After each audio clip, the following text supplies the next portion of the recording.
Amit Dixit, the analyst at ICICI Securities, is with us to talk to us about just that. Amit, hi. Thanks so much for making time and speaking with us and patiently waiting.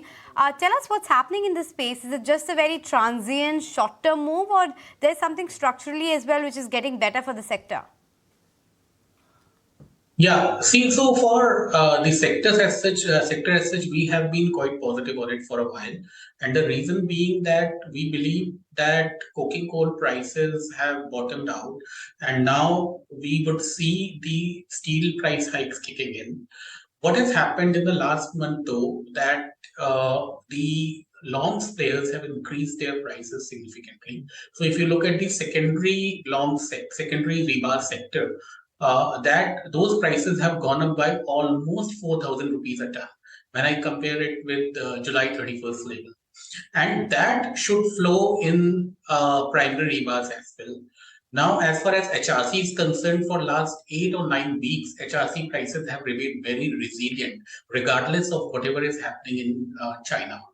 Now, what we also see, and we have been highlighting that the only thing relevant for the steel sector currently is what comes out of China as export and at what price it comes at.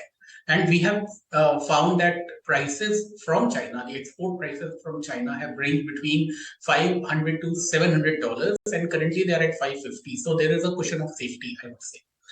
Going ahead, what we see that in China, there would be production curtailments definitely because of winter season kicking in, and they are quite cognizant of their environmental goals.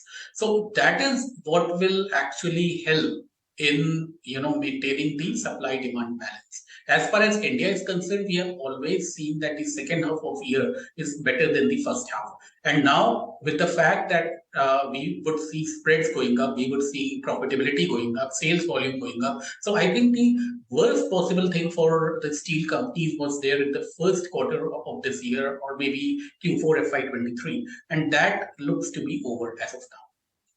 Amit, I want to understand from you that there is of course a pricing angle to metal rally, metal stock rally, volume growth angle, but there is also a raw material angle, right? Many of the Indian metal companies also get benefited if the overall disinflationary environment in commodities, because their own raw material also comes back, and if that fall is into higher proportion than price fall, then actually they benefit. Which are the stocks which should actually be out of the entire metal pack be beneficiary of their raw material also coming down? Unfortunately, disinflation is always a double-edged sword.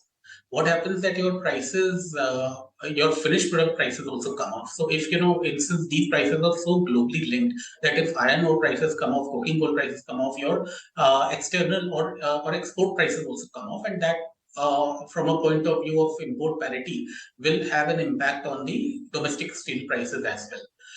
Now, having said that, the fact that coking coal prices have come off significantly, and most of the Indian companies, they are dependent on external coking coal. And I think that is the biggest thing that is going to benefit these companies as of now. And but to the extent iron ore prices remain broadly at 100, 110, 120 levels, I think that doesn't impact Indian companies because we have our own iron ore supply and demand scenario, which is quite, I would say, decoupled from the global scenario. So we benefit, as our Indian companies benefit disproportionately from that. And that is what is driving up these spreads in my view. Okay, so that's the take coming in. But you talked about how the raw material prices will and will not impact the stocks. But tell me about your pecking order within the sector. Which are the top recommendations right now? Ferrous, non-ferrous, stock-specific recommendations? Yeah, so we are positive on, in the order of parity, I'll just put 3 stocks. JSPN is our top pick in the ferrous space, followed by Tata Steel. And in non-ferrous, our top pick is Hindalco.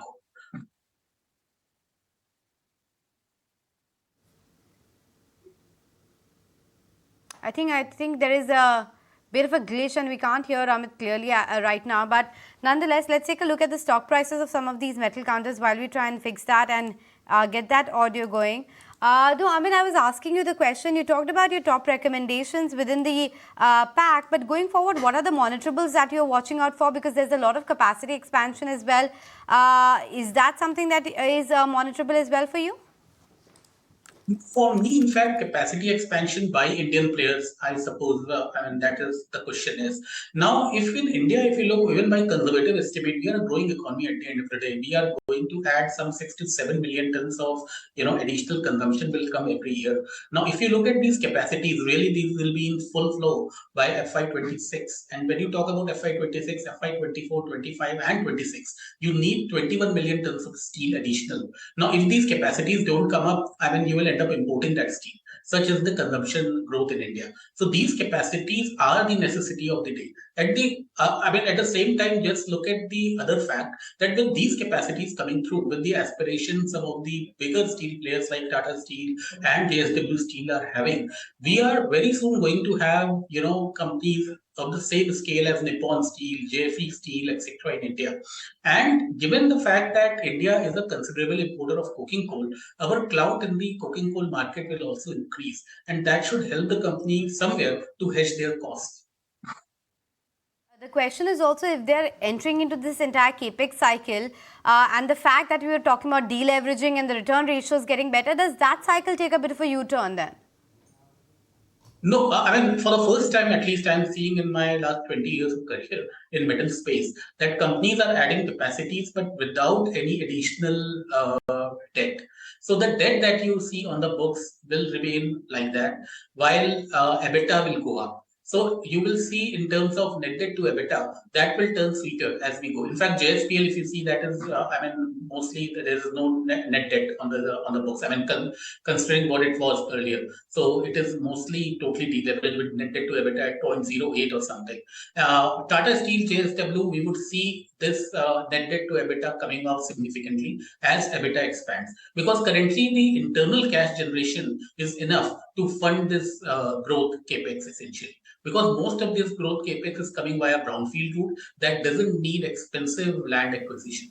So I think that is something which is helping the companies. Okay, Amit, on that note, we'll let you go. Thank you so much for joining us. So things looking constructive for the metal space, and perhaps that's the reason the stock prices are trending higher as well.